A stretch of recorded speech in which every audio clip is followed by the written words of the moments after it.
Welcome back to the FanSpeak Network and another episode of Sibling Showdown, the Best Ball Edition. This time we are talking about wide receivers. That's right. We are doing a rookie preview for Best Ball. And this is our pre-draft rookie preview for Best Ball and kind of looking at where these rookies are in the rankings on the current big board draft on Underdog Fantasy. And we're kind of look at them as a prospect, deciding are their rankings currently a little too high, too low, just right? Are we in on them right now? Are we out on them? That kind of sets up framework. And then we'll do the whole thing all over again, going position by position after the draft, once we know the landing spots to decide then where we really want to jump on these rookies or not. So, of course, if you're new to Underdog, use code FANSPEAK for 100% deposit bonus up to $100. Steve's ripping baseball drafts right now. Soon we'll have Spread on the channel, who we do sports betting content with. He'll be ripping some NBA playoff best ball drafts. And then we will soon be ripping big board drafts. Rookies and sophomore drafts are coming. We'll be doing those live as well. And that'll take us right into draft season, where we will have a ton of shows here, strategy shows, live draft shows. You got a lot of fun content coming your way. Even more best ball content this season, and we're pumped, right, Steve? Absolutely. Yeah, this is going to be a fun year and definitely a fun time. Okay, how excited are you to talk about this wide receiver class? Because I know we'll talk about it as a whole, but I know this is an absolute elite wide receiver. So how excited are you to talk about this receiver class? Yeah. So what's interesting about this wide receiver class, last year was one of the worst wide receiver classes we've seen, and still had some big time talented guys like Jordan Addison, Zay Flowers were first round producers. Of course, Jaden Reed in the second round, among others. But the two previous years were much stronger classes. The Garrett Wilson and Drake London year, and then the year before that was obviously the Jamar Chase, Jalen Waddle, et cetera year. What's interesting is the Garrett Wilson year didn't have that elite, the feel of that like elite number one prospect like the Jamar Chase.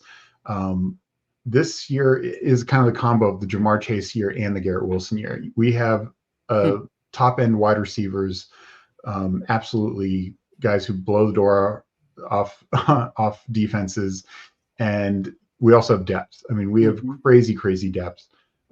Which is what we saw in that Garrett Wilson year, where late into the second round we're getting guys like George Pickens, we're getting a lot of talented guys in that second round. Christian Watson, who's been banged up, but a lot of talent in that draft. Right. So this is the combo. This is the combo of the two. Yeah. And that's what's so crazy. I mean, we're going to get into it, and we're going to it's just so good. We have to break up, unlike the other positions, we have to break it up into multiple shows.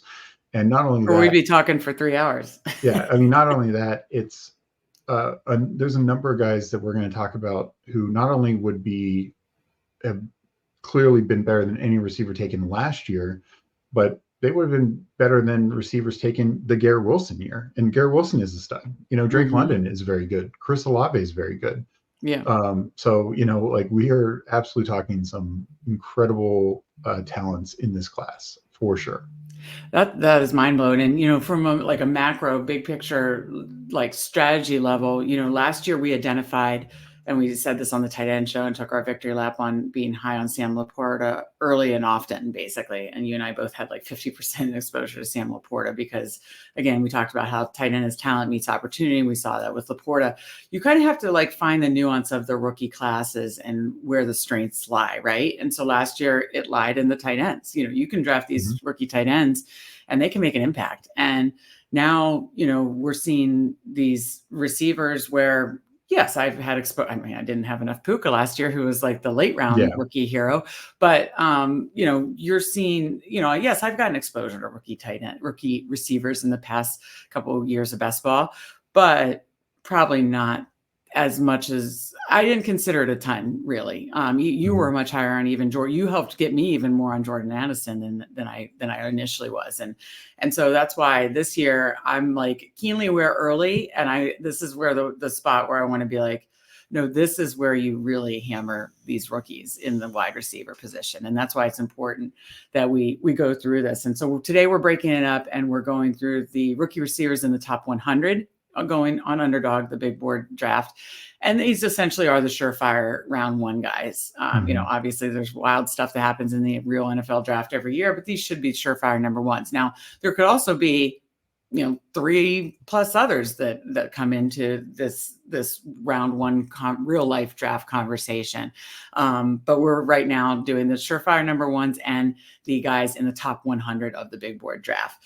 So before we do that and go player by player, Steve, you kind of gave like the overarching, like anything else you wanted to add to like the overarching, like, kind of perspective, like wide lens view perspective of this rookie receiver class.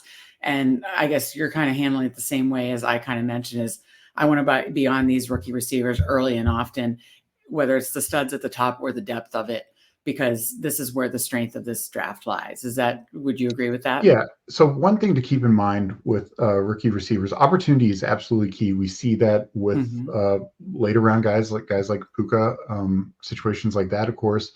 But it's also guys who are ready to make the NFL jump. And, we saw that last year with Quentin Johnston with the Chargers.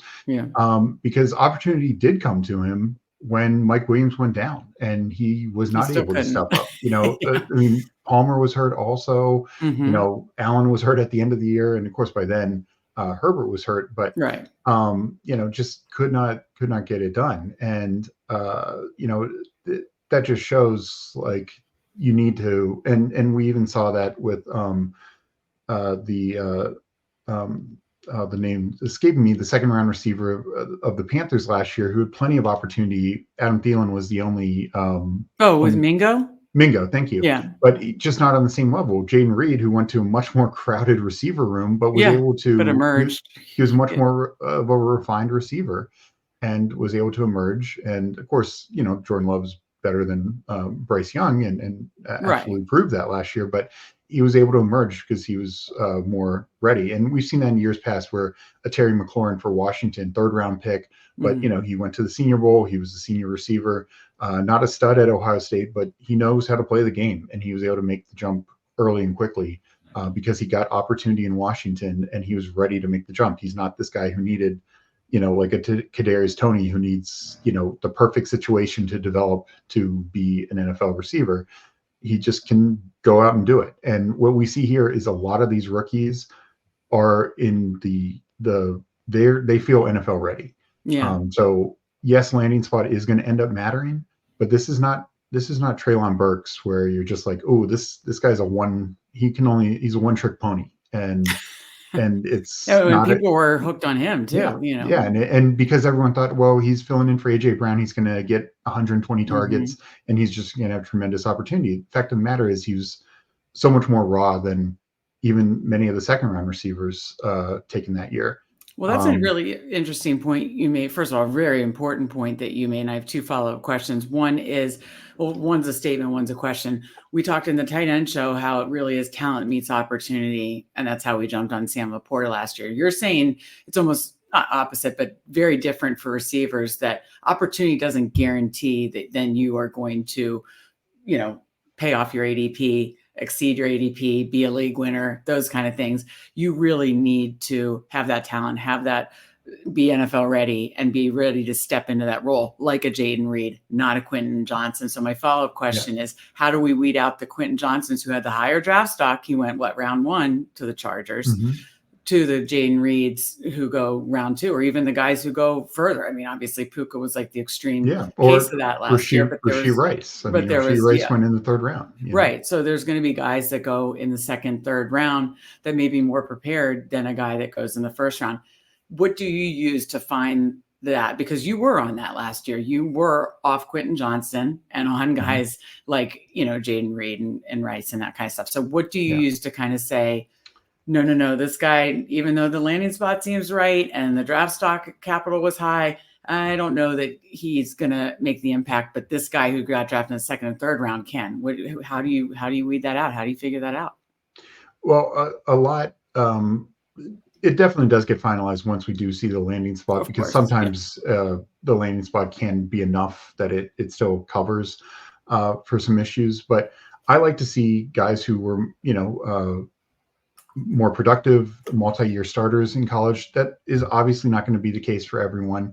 But I want to see that they were able to run different routes, have the traits to do different things.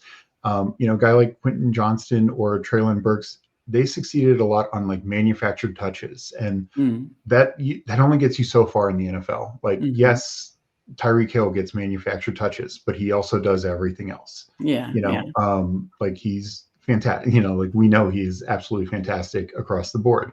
Um, so like you can only get so far on that kind of that being the calling card of your game, especially if you're going to be a team's number one receiver.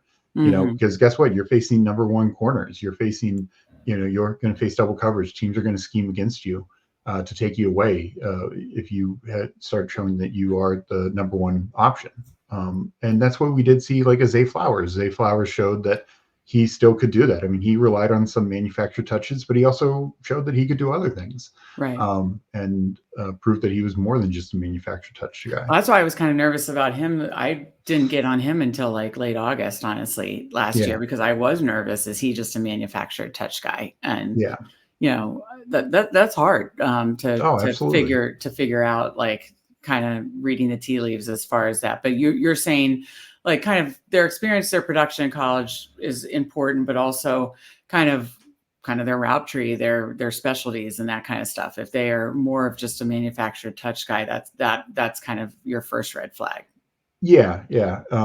And their Or draft like a guy like Quentin Johnson was just kind of like a burner, right? Or like, or what was his? yeah, At well, least he knew what was he. He was just kind of he like definitely the. had some deep speed, but it was mainly when he was just wide open. He didn't do well with contested balls. Mhm. A lot of his biggest plays were manufactured touches, like screens that he would take 70 yards, because he Okay. had speed that he could burn, and he had size, and kind of similar to Traylon Burks. He has size, he has speed, and if he puts it all together, and he could be something really good. But it's like they need to learn a lot more NFL nuance.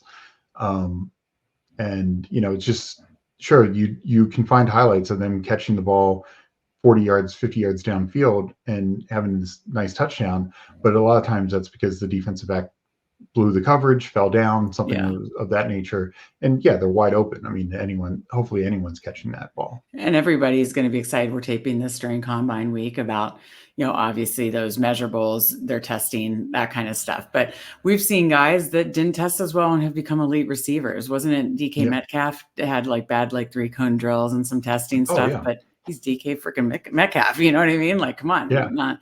So it's like, just be careful with just being too obsessed with the athletic and combine numbers.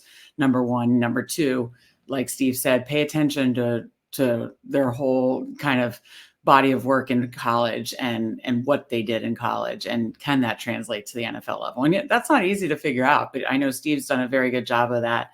And so that's something, especially in such an important wide receiver class that has the depth, the elite, talent. We don't want to, pick the ones that kind of, the lame ducks, and that we want to get the guys that are going to break out this year. So let's jump into it. Obviously, starting with Marvin Harrison Jr. from Ohio State. I'm going to go right up to the top because he is I did say this correctly, ADP of 18 or in the big board drafts. I mean, just like his father, he seems like he could, before he's even stepped on the NFL field, could be a Hall of Famer. I can't wait to see his landing spot. Tell me a little bit more about it. I mean, I'm sure you could gush over Marvin Harrison Jr., the prospect, all day, but kind of give me your quick snippet on Marvin Harrison, any comps, any just how you're looking at him as a prospect. So just to go back and look at his father, who Hall of Fame, elite receiver. Even before Peyton Manning got there, he was going to be just an amazing receiver. Of course, him and Peyton Manning were incredible together. And he was just perfect route runner, perfect receiver, catching the football, all that stuff. But he wasn't the biggest guy. Probably not even the fastest guy. I don't know what his 40 time was. But just amazing, really, really very good all pro guy. Marvin Harrison Jr. we'll see what the official measurement is, but he's going to be 6'3", 6'4", 200 plus pounds, and probably run a 4.4. Like, he has speed, he's got size, he can do it all. He's absolutely dominated the Big Ten these past 2 years. 1,200 plus yards, 14 touchdowns both those years. This past year without CJ Stroud, including missing a game, kind of dealing with a little bit of a nagging injury. So just even more impressive not having, a quarterback of the talent that Stroud obviously is. So Ohio State has produced 3 first-round receivers in the last 2 years, and Garrett Wilson, Chris Olave, and Jackson Smith and Jigba. Marvin Harrison Jr. is by far better than all of them. There's no question about that. And I think he is, Jamar Chase. I think he's on that elite level. Like, you want him to just anchor your receiving room, and he's going to need double coverage. He's going to go up against every number 1 corner in the league, and he's going to beat most of them time and time again. So he's uncoverable, and landing spot will matter a little bit. Maybe the Patriots take him at 3, maybe the Cardinals take him at 4, maybe somebody trades up for him. I mean, I actually wouldn't mind the Cardinals. Not the Cardinals, the Patriots. Yeah. If it's the Cardinals, if it goes quarterback 1, 2, 3, one way or the other, and it's Cardinals have him at 4, that could be very nice for Kyler and him. But yeah, I mean, I think he's just an absolute stud. And he is going obviously in the second round with the ADP of 18, but it's also wide receiver 11. So he can outplay that very easily. So I don't mind that at all. Well, my follow-up question to that is the ADP, because you mentioned Jamar Chase, and excuse me, Jamar Chase went much later when he was a rookie. So that doesn't worry you. You still think he's going to pay that off? I mean, Jamar Chase went that because of some of those insane camp reports that he couldn't catch the football and stuff like that. I mean, people were just being kind of stupid back then. He is going. I understand you look at it and like Devontae Adams is going behind him, and again, some of this is landing spot, but at the same time, it's like he is an absolute stud, and whatever team drafts him would be insane not to throw him the ball 140 plus times this year. Well, that's what's going to be my question, is who he goes around. Okay, and he should have double-digit touchdowns. I don't care how bad the offense is. If he's not getting 10 touchdowns, you're failing your team. Like, you should be throwing the ball. Like I said, he's 6'3", 6'4". He's amazing in the red zone. He's just always open, has so much balance, control, jump ball. I mean, he can do it all. So if you are not getting him the football, you can get it to him deep. You can get it to him in the red zone. Like, if he's not getting double-digit touchdowns, you're failing your team. Okay, so he's going earlier than wide receiver rookies past.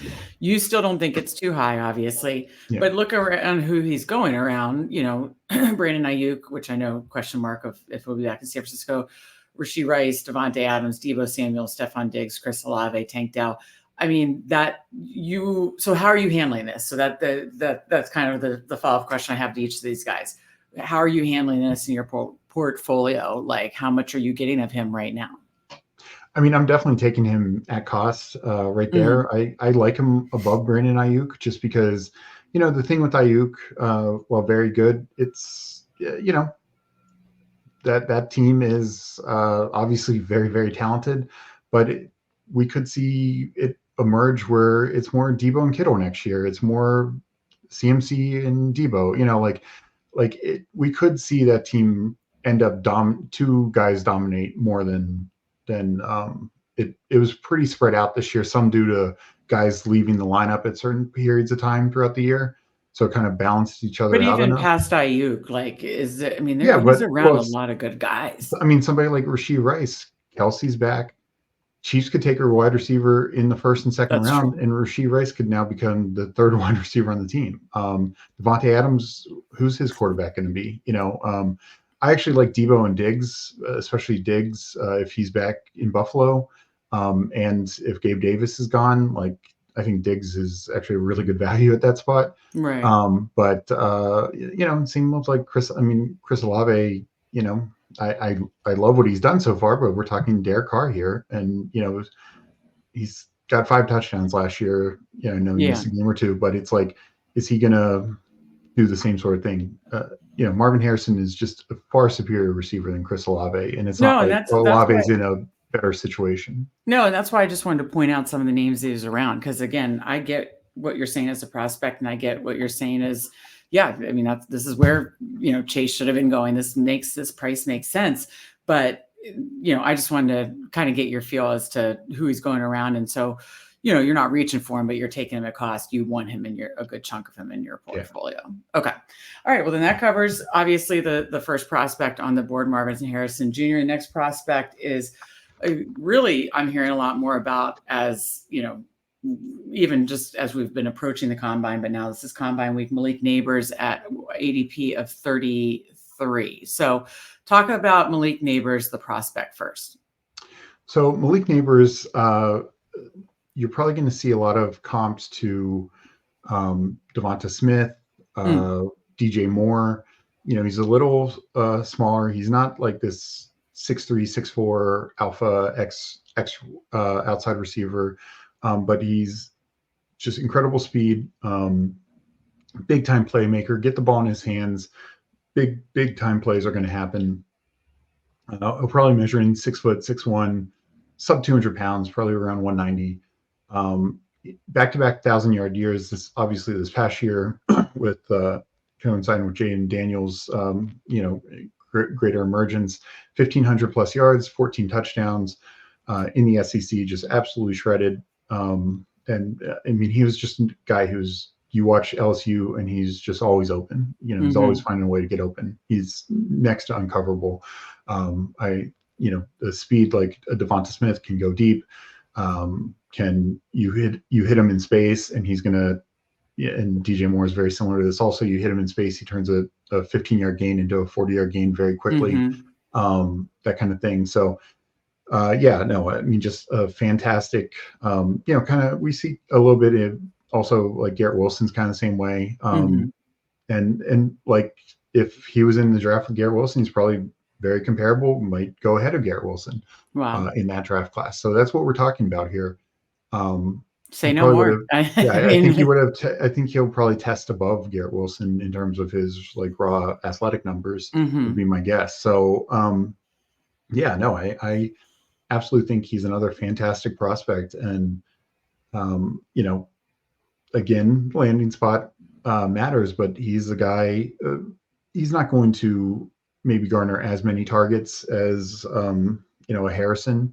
But he's going to probably get more chunk plays, deeper targets, things like that.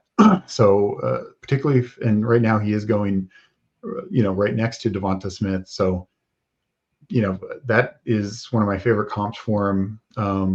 It's not the perfect comp, but I just like that kind of, Devonta Smith was an early first round guy as well. Big time speed, big time upside, a little slender.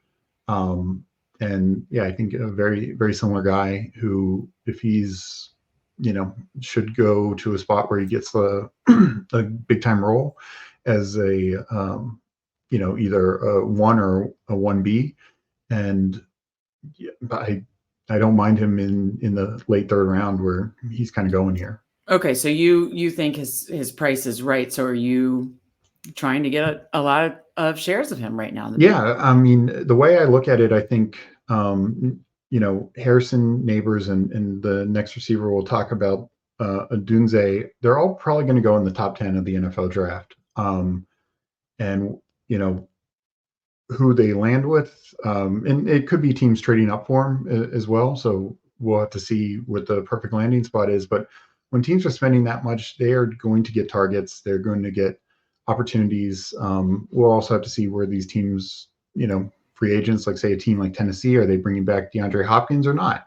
But if they're taking Neighbors, I mean, I think he's going to do way more than Treylon Burks on that team. So if it's a scenario like that, and they're not bringing back Hopkins, so I just love the upside and potential for him to just be a big impact player with that speed and game breaking ability. Okay.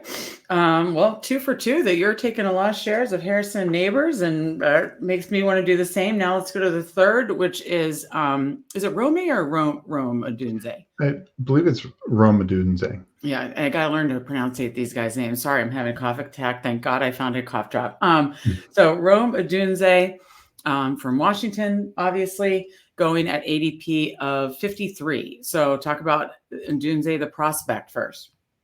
Yeah, so Odunze is more your traditional X receiver, 6'3", 6'4" ish, 200 plus pounds, back-to-back 1,000-yard years with Washington and Michael Penix these past 2 seasons. But again, another guy who just really elevated this past year, 1,600 plus yards, 13 touchdowns during Washington's run to the national title game.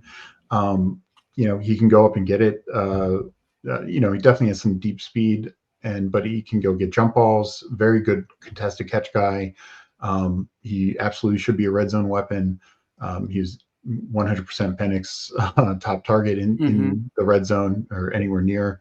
I think just a guy who can do it all. And I played in 4 years in college, so what we talked about earlier about receivers who are ready. He's ready. Yeah, he can he's play. ready. Yeah. Okay. And should go top 10 in the real draft, right? But yeah, like I said, he should go top 10. And he's either going to be a 1A, 1B type receiver. In some situations, he might be 1B. Maybe it's like Chicago's taking him at 9 and he's the 1B. He's, DJ Moore's the speed guy. He's the size big guy for Caleb Williams, presumptively. But I'm fine with that. Like, I think he's going to do quite well in that situation. So, I love him. And honestly, this is where I feel like we're getting some value here because he's going, 53 overall. This is kind of comparable to what we saw some of the receivers last year, rookie receivers last year, like a Jordan Addison. Zay Flowers was going a little later, but Quentin Johnson was going, I think JSN was going in the 30, 30, 40s. Quentin Johnson was kind of going for a little bit in this range, and then he kind of started slipping later in camp and stuff like that. But this is kind of where Addison, who's actually going in this range right now, but this is kind of where he was going. And Addison was, of course, taken in the 20s last year. So we're taking a guy who's likely going top 10. Now, granted, Addison went to a good spot, but was the clear number 2 behind Justin Jefferson. Right. But he definitely had a good veteran quarterback in Kirk Cousins, so we knew that. But yeah, I mean, I think Odunze is coming into a really good area here where maybe he's the number 1. But even if he's the number 2 in some of these situations, I think he can absolutely excel. And 20 spots later than Neighbors, 40, almost 35 spots later than Harrison. The value, I love the value here. Like those, I think are good at value. I love the value of Odunze. Okay, so this one you think is truly too low, like as far. Yeah, I mean, if he ends up going top 10 in the NFL draft, like I expect, to me it's crazy that his value is so far lower than the other 2. Okay, well then you already answered. That was my next question: is too high, too low, and how much are you getting? And it sounds like too low, and you're trying to grab shares as much as you can now. Yeah. Okay. Then let's go to our 4th receiver, and that is Brian Thomas at ADP of 74. So Brian Thomas, also LSU, correct? And yes. Give me a little background on him. Yeah, so Brian Thomas, LSU, this was definitely a breakout year for Brian Thomas this last 2 years. And he was partially because they had like Keishon Butte last year and some other guys. So, he was not a full-time starter last year. Neighbors was, he wasn't. So he's coming in and got, was the starter opposite Neighbors, but 6'4", 6'5", big, another X receiver, deep speed, can go up and get the ball, can do it all, had over 1,100 yards, 17 touchdowns, just absolute weapon in the red zone, near the end zone, going deep. So he's a little bit more raw than the other, the 3 receivers we talked about before all had at least 2,000-yard plus seasons. He's a 1-year full-time starter. Hmm. But I do believe like he's shown enough, and he has the size profile that he can do it all. I don't think he is a Quentin Okay, Johnston or that was something my like that. going to be my follow-up question. Do you worry about him? No, It, so he's not he's not a one-trick pony either, like no, a and Quentin I honestly think, uh, I think from an upside standpoint, he would have gone ahead of anyone in last year's class. Johnson. Jordan Addison was my favorite receiver. I think he was the most complete receiver. But I think just from Thomas's size and speed, he would have gone higher. I mean, Addison's definitely a more complete route runner and everything, Hmm. but uh, Thomas just has that upside. So he'll probably go in the teens this year, Hmm. top 20 almost for sure. Hmm. And again, he'll probably be a 1A, 1B type receiver. And, should definitely be a red zone threat. I mean, this guy has big time size, speed, it can get deep, can get vertical, can definitely outmuscle some corners, in red zone situations. So, I think he's a little bit more raw than the other guys we're talking about today, but not to the point that I would be greatly worried.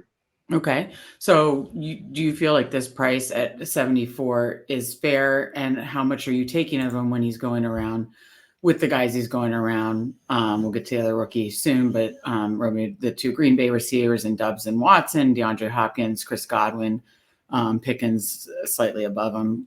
How do you kind of relate to him versus those guys near him? And how much are you taking of him? Yeah, so I will say I probably do end up liking Hopkins a little bit more, Okay. though we don't know where he ends up landing. The thing with the Green Bay guys is that Green Bay wide receiver room is so messy because they all look good. Like, I mean, Mhm. everyone who played last year looked good for Green Bay. Yeah, there's like 4 or So 5 we of them. don't know who is going to end up being the starters. I mean, And 2 tight presumably, ends.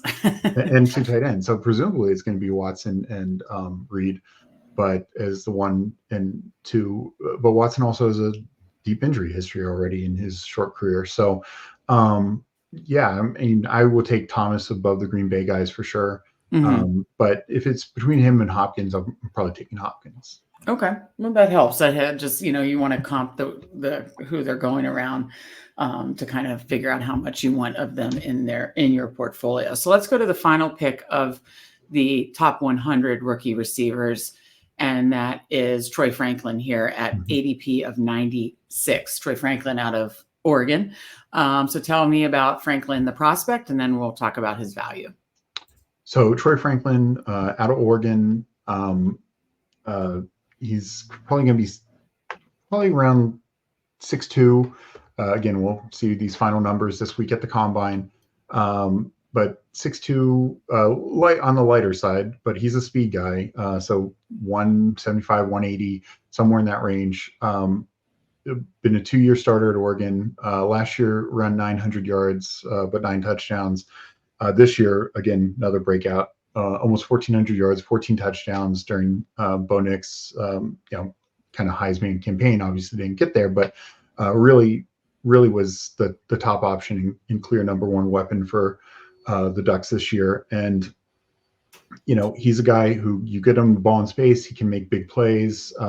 Oregon didn't have the most vertical passing game, but Mhm. he was a big part when they did.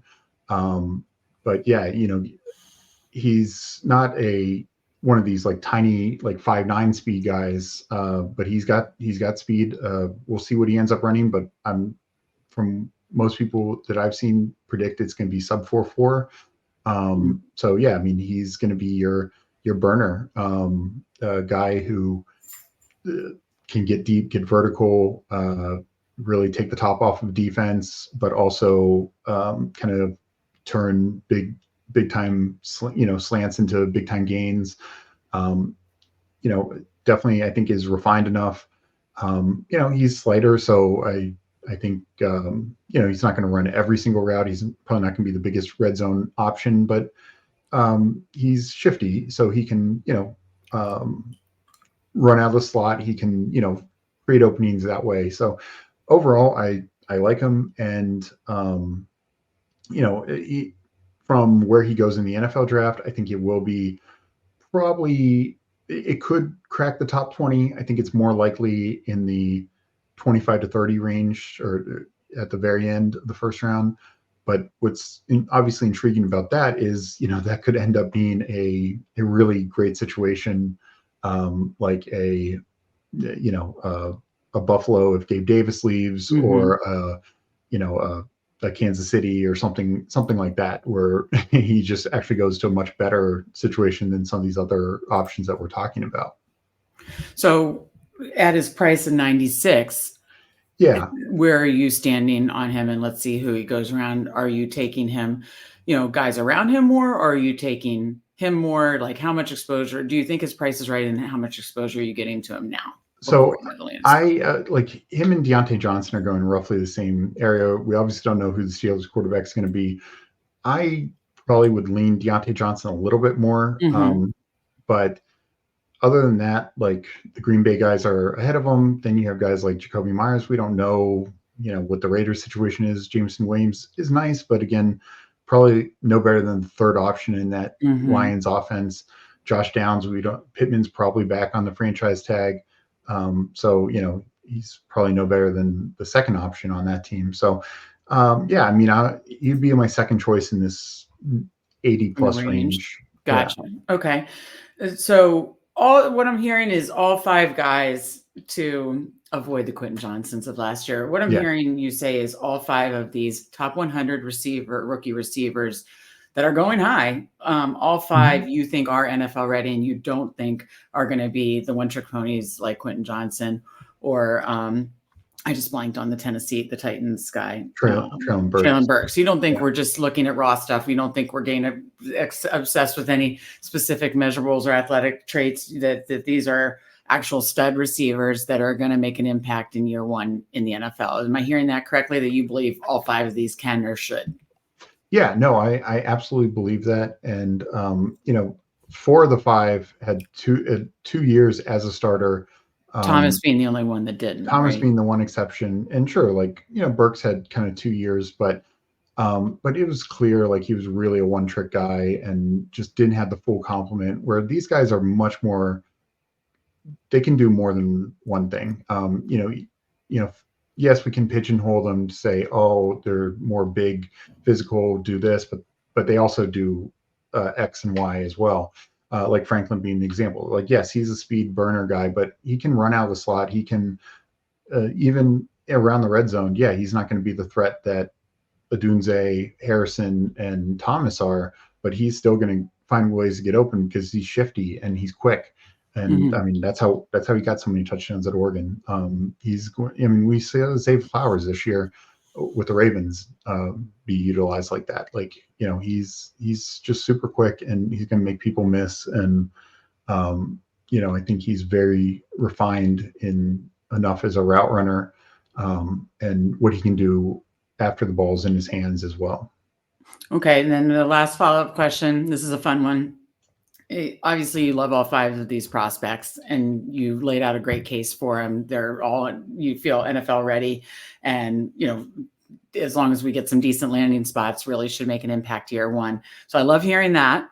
And I know Marvin Harrison, is obviously the number one prospect based on where he's going to go in the NFL draft, and as we see where he's going in big board drafts at 18. But I have to know, at value, which one is the wide receiver in this big board? Now, again, post landing spot, your answer may differ, but at value, who are you landing on the most? I'm going to read their ADPs again. So Marvin Harrison Jr., ADP 18, Malik Neighbors, ADP 33, Rome Odunze, ADP 53, Brian Thomas, ADP 74, Troy Franklin, ADP 96. So who is the guy that you either are taking the most, or you think is the best value?